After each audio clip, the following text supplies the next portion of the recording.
At 9:23 this morning Eastern Time, inside a closed-door meeting at the White House, something happened that has no precedent in the 78-year history of post-war transatlantic diplomacy.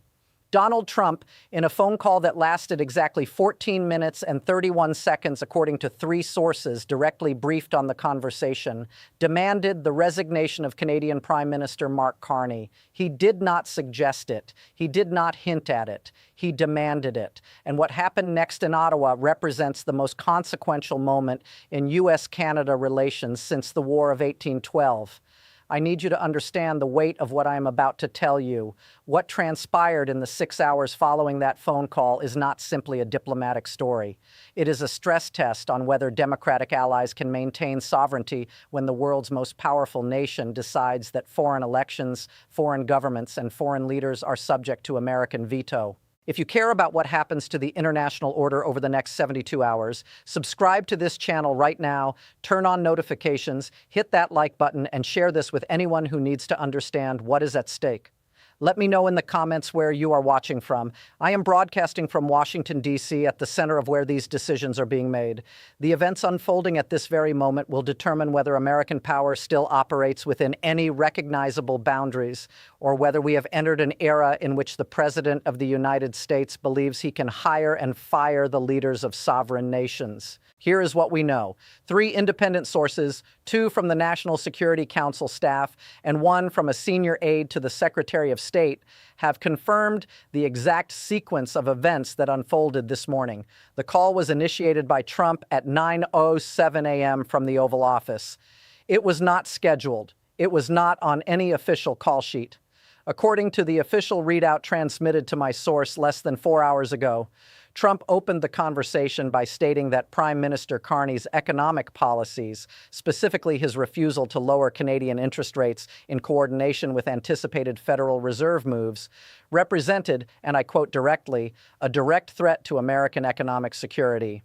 The conversation, according to all 3 sources, became heated within the first 3 minutes. Trump told Carney, and I'm quoting directly from notes taken by a staffer monitoring the call from the Situation Room, that if Carney did not resign within 48 hours and allow a more cooperative leadership to take over in Ottawa, the United States would impose what Trump called economic measures that would make Canada rethink its entire relationship with the United States. Let me show you exactly what happened next, because every foreign policy expert I have spoken to in the last 6 hours is using words like unprecedented, catastrophic, and constitutional crisis. According to flight tracking data available publicly through platforms like Flight Radar 24, a Canadian government aircraft departed from Ottawa MacDonald Cartier International Airport at 11:42 a.m. Eastern Time, exactly 2 hours and 35 minutes after Trump's call ended. That aircraft landed at Joint Base Andrews outside Washington at 12:58 p.m. On board was Canada's foreign minister, who proceeded directly to the State Department for what sources describe as the most tense diplomatic meeting between American and Canadian officials in modern history. What I'm about to tell you is not speculation. This is a reconstruction based on direct knowledge from people who were briefed immediately after that meeting concluded. Let me walk you through the exact timeline because the sequence of events matters enormously. This did not happen overnight. It was a cascade of decisions, miscalculations, and strategic provocations, and every single step was documented. On Tuesday, February 18th, Mark Carney, who assumed office as Canada's Prime Minister just 47 days ago after winning a decisive electoral victory, announced a comprehensive economic policy framework in a televised address to the Canadian Parliament. The centerpiece of that framework was a commitment to maintaining higher interest rates than the U.S. Federal Reserve in order to combat what Carney described as inflationary pressures unique to the Canadian economy, specifically housing cost inflation in Toronto and Vancouver that has reached crisis levels. Carney, a former governor of the Bank of England and one of the most respected central bankers in the world, stated explicitly that Canada's monetary policy would be set independently based on Canadian economic conditions, not in coordination with American Federal Reserve decisions. On Thursday, February 20th, 2 days after Carney's announcement, Trump held a cabinet meeting in the Roosevelt Room where, according to 2 sources familiar with the discussion, he described Carney's policy as a betrayal of the integrated North American economy. Trump directed his economic advisors to prepare what he called leverage options for bringing Canada into compliance with American economic policy preferences. One source described Trump's language as shockingly blunt, stating that the president said, and I quote, "We own their economy and they need to remember that." On Saturday, February 22nd, Trump posted on Truth Social at 6:47 a.m. a message that many observers dismissed as a typical morning grievance, but which in retrospect represented the opening salvo of what would become a full diplomatic assault. The post read, "Mark Carney is destroying the Canadian economy with radical high interest rates that are killing hardworking Canadians. Many people are saying he should resign and let someone who understands economics take over. The United States will not stand by while our biggest trading partner commits economic suicide." The post received 847,000 likes within 6 hours and was shared by multiple conservative media figures who began describing Carney as anti-American. On Monday, February 24th, came the insult heard around the world. At a White House event celebrating American manufacturing, Trump spoke without prepared remarks, looked directly at the camera, and said, "Mark Carney, if you're watching, you're fired. Except I can't fire you because you work for Canada, but if I could fire you, I would. He's a disaster. Terrible for Canada. Terrible for the United States. Terrible for North America. The Canadian people deserve better." The statement was carried live on every major news network. Within 2 hours, the Canadian Embassy in Washington issued a terse statement reminding the White House that Canada is a sovereign nation and that its Prime Minister is elected by Canadian voters, not appointed by foreign powers. That was 4 days ago. Now here is where it gets dangerous. According to multiple sources, people with relationships with both American diplomatic personnel and Canadian government officials, Trump interpreted Canada's response not as an affirmation of democratic sovereignty, but as defiance requiring escalation. Between Monday evening and Wednesday morning, Trump held at least 3 separate discussions with his trade advisor about potential tariff measures targeting Canadian exports. One source described these conversations with Trump asking repeatedly, "What hurts them the most, and how fast can we do it?" Which brings us to this morning at 9:07, when Trump picked up the phone and decided that suggesting Carney's resignation was insufficient. He demanded it directly. Let me tell you who Mark Carney actually is, because this is not some random politician seeking attention. Carney is arguably the most credentialed economist to serve as head of government anywhere in the G7 in the last 30 years. He served as governor of the Bank of Canada from 2008 to 2013, navigating Canada through the global financial crisis with policies that resulted in Canada being the only G7 nation to maintain its AAA credit rating throughout the crisis. He then served as governor of the Bank of England from 2013 to 2020, managing Brexit economic uncertainty and earning widespread praise from both Conservative and Labour Party leaders for his independence and competence. Carney holds degrees from Harvard and Oxford and has published extensively on financial stability and central banking. This is not someone who responds well to being told by a foreign leader to resign. And this is not a country with any historical tradition of allowing Washington to dictate its domestic political leadership. Canada has fought alongside the United States in every major conflict since World War I. It is America's largest trading partner, with $718 billion in bilateral trade annually. And now, for the first time in the history of that relationship, an American president has directly demanded that Canada's democratically elected leader step down. If you are finding value in this analysis, hit that like button right now, because this story is about to get significantly more complex, and you will want to be here for all of it.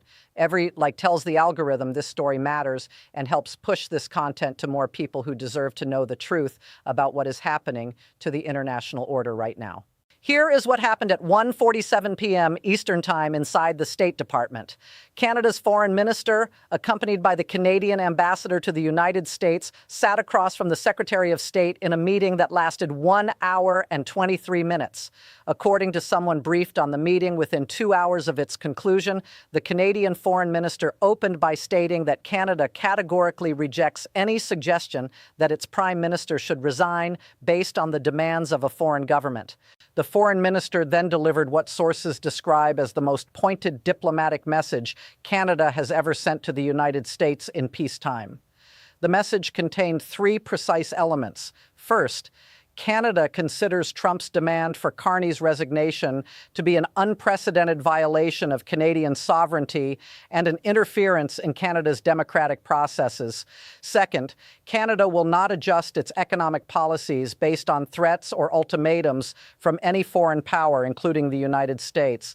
Third, if the United States proceeds with any economic retaliation against Canada for its refusal to comply with this demand, Canada will respond with immediate countermeasures and will raise the matter at the United Nations, the G7, NATO, and every international forum where questions about American respect for Allied sovereignty can be litigated publicly. The Secretary of State, according to my source, appeared visibly uncomfortable throughout the meeting, stating at one point that the president's statements do not necessarily reflect official U.S. policy and that diplomatic channels remain open for resolving any economic disagreements. But here is what concerns me most. The Canadian foreign minister reportedly responded by saying that Trump's phone call this morning was not a diplomatic disagreement. It was a demand for regime change in a G7 democracy. And Canada's response is that the United States does not get to choose Canada's government. Subscribe now if you want to follow where this crisis leads, because the implications are staggering and mainstream media will be 3 hours behind everything I am showing you. But wait, because there is something even worse I have not told you yet. At 3:34 p.m., less than 2 hours after the State Department meeting concluded, Prime Minister Carney held an emergency press conference in Ottawa that was broadcast live across Canada and streamed internationally. Standing at a podium in the House of Commons, Carney delivered a 7-minute statement that Canadian political observers are already calling the most forceful assertion of Canadian independence from American influence in modern history. Carney began by confirming that he had received a phone call from President Trump this morning in which the president suggested that Carney should consider resigning. He then delivered these words, and I want you to hear them precisely because they represent a genuine inflection point. Canada is a sovereign nation. Our government is chosen by Canadian voters in free and fair elections. No foreign leader, regardless of the power they wield, has the authority to demand the resignation of Canada's Prime Minister. I was elected by the Canadian people 47 days ago with a clear mandate to pursue economic policies that serve Canadian interests. I intend to fulfill that mandate. Canada's monetary policy will continue to be set independently based on Canadian economic conditions. We will not subordinate our economic sovereignty to threats or ultimatums from any quarter. The room erupted in applause from Canadian MPs across party lines. Conservative Party leaders, who normally oppose Carney's Liberal government on virtually every policy question, issued statements within the hour expressing full support for Carney's defense of Canadian sovereignty. The leader of the Conservative opposition stated, "We disagree with Prime Minister Carney on many issues, but on this question, there is no disagreement among Canadians. Our Prime Minister is chosen by us, not by Washington."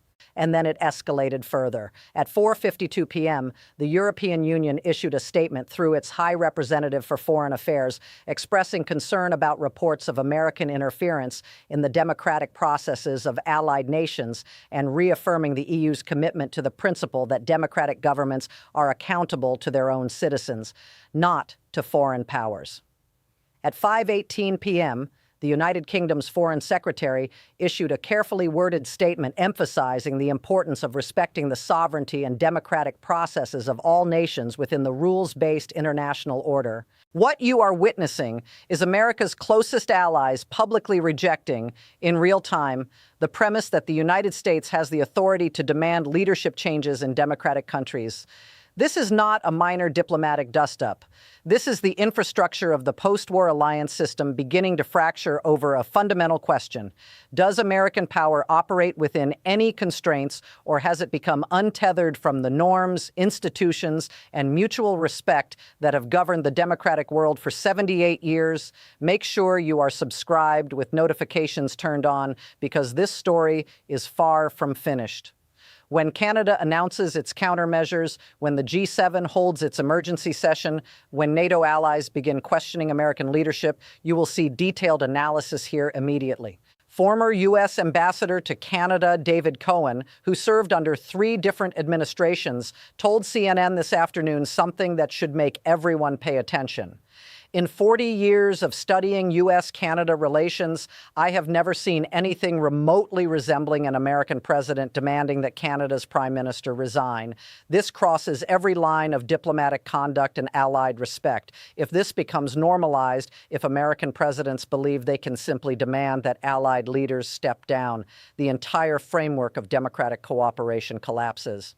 Constitutional law professor Rebecca Winters of Yale Law School, who specializes in international relations and democratic norms, stated in an interview this evening that Trump's demand represents what she called democratic imperialism, the belief that American preferences override the electoral choices of other democracies. She emphasized that if the United States proceeds with economic retaliation against Canada for refusing to comply with this demand, it would represent the first time in modern history that America has punished an ally for maintaining democratic sovereignty. Here is what I am watching for in the next 48 hours that will blow this story wide open. First, whether Trump follows through on his threat of economic measures against Canada. Multiple sources indicate that trade advisors are preparing an executive order imposing tariffs on Canadian steel, aluminum, and lumber, potentially totaling $87 billion in affected trade annually. If Trump signs that order, Canada has already prepared a retaliation package targeting American agricultural exports from politically critical states, including Wisconsin, Pennsylvania, and Michigan. Second, whether other G7 leaders issue public statements either supporting Canada's position or remaining silent. Silence from traditional allies would signal that democratic nations are unwilling to confront American overreach, even when it directly threatens their own sovereignty. Third, whether this crisis affects the upcoming NATO summit scheduled for next month. Canada is a founding member of NATO and a critical partner in North American defense. If this escalates, Canadian officials may use the NATO summit to raise broader questions about whether an alliance led by a nation that demands regime change in allied democracies can maintain credibility. The next 72 hours will determine whether this becomes a temporary crisis that gets walked back through diplomatic channels or whether it represents a permanent break in how the United States engages with democratic allies. Let me bring this together because we are running out of time and the clock is moving faster than most people realize. What happened today is not an isolated incident. It is the logical extension of an approach to American power that recognizes no constraints, respects no norms, and acknowledges no distinction between adversaries and allies. When the President of the United States believes he can call a foreign leader and demand their resignation, and when that foreign leader refuses and the President threatens economic punishment, you are witnessing the collapse of the system that has prevented great power conflict for nearly 8 decades. Let me lay out the 3 scenarios now on the table. Scenario 1, Trump backs down. Probability, 15%. In this outcome, faced with unified opposition from Canada, quiet pressure from European allies, and warnings from his own State Department that this crisis threatens fundamental alliance structures, Trump issues some face-saving statement claiming he was misunderstood or that he was simply offering friendly advice. Carney remains in office, maintains monetary policy independence, and the crisis passes. But even in this best-case scenario, the damage is done. Every Democratic ally now knows that the American president believes he has the authority to demand their resignation, and that knowledge permanently alters the psychology of the alliance. Scenario 2, economic warfare. Probability, 45%. Trump proceeds with tariffs targeting Canadian exports. Canada retaliates immediately with its prepared countermeasure package. Trade between the two countries, which supports millions of jobs on both sides of the border, contracts sharply. American manufacturers who depend on Canadian inputs face supply chain disruptions. Canadian consumers face higher prices on American goods. The economic pain is distributed across both countries, but the political pain is concentrated on Trump, who now owns a trade war with America's closest ally and largest trading partner. Republican senators from border states begin receiving calls from business leaders demanding the crisis be resolved. This scenario likely ends with grudging de-escalation after both sides inflict economic damage, but with U.S.-Canada relations fundamentally poisoned for years. Scenario 3. Alliance fracture, probability 40%. This is the outcome that should genuinely alarm anyone who understands how the post-war order functions. Canada does not back down. Trump does not back down. Economic measures are imposed. Canada raises the issue at the United Nations, citing Article 2 of the UN Charter on the Sovereign Equality of Nations. European allies, already frustrated with American unpredictability, begin publicly questioning whether alliances with the United States provide security or volatility. The G7 summit becomes consumed by this crisis. Rather than addressing China, Russia, or global economic coordination, NATO members begin asking whether an organization led by a nation that threatens allies over economic policy disputes can credibly defend collective security. The fracture is not dramatic or immediate. It is incremental and irreversible. American leadership of the democratic world erodes not through military defeat, but through moral delegitimization. But here is why this matters far beyond this single case. The stakes go well beyond whether Mark Carney remains Canada's Prime Minister or whether tariffs get imposed on Canadian lumber. This is about whether democratic nations remain sovereign or whether American power has become so untethered that the President of the United States believes foreign elections, foreign governments, and foreign leaders exist at his pleasure. If Trump can demand that Canada's Prime Minister resign and threaten economic destruction if Canada refuses, what prevents him from making similar demands of Mexico, of European allies, of any democracy whose policies he dislikes? And if those demands become normalized, if the pattern gets established that American presidents can simply call allied leaders and order them to step down, then democracy itself becomes subordinated to American imperial preference. So what can you actually do about this? Because I know many of you are watching this feeling powerless. First, contact your senators and representatives, especially if you live in a border state or a state with significant trade relationships with Canada.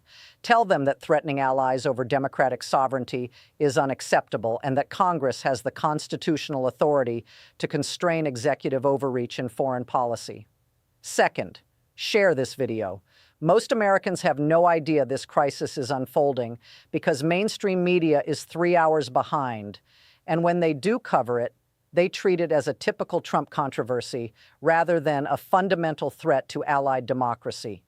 Third, pay attention to how other democratic leaders respond. If European allies stay silent, if they prioritize their own relationships with Washington over defending the principle that democracies choose their own leaders, that tells you everything you need to know about the future of the Democratic Alliance. Subscribe to this channel right now because in the next 72 hours, everything could change, and I will be the first to bring you the breakdown before the spin machine has a chance to bury the truth. What happens next will determine whether the international order survives this presidency or whether we are witnessing its real-time disintegration. The next 72 hours are critical. This is history unfolding in real time. The stakes have never been higher, the implications have never been clearer, and the outcome has never been more uncertain. Drop a comment below. So, do you think Canada holds firm, or does economic pressure force a compromise? Which scenario do you think is most likely? I read every single comment, and I want to hear what you are seeing in your communities. Are people paying attention to this, or is everyone missing the significance of what is unfolding? What am I missing? What angle am I not considering? This is the moment when we find out if sovereignty still means anything in the democratic world.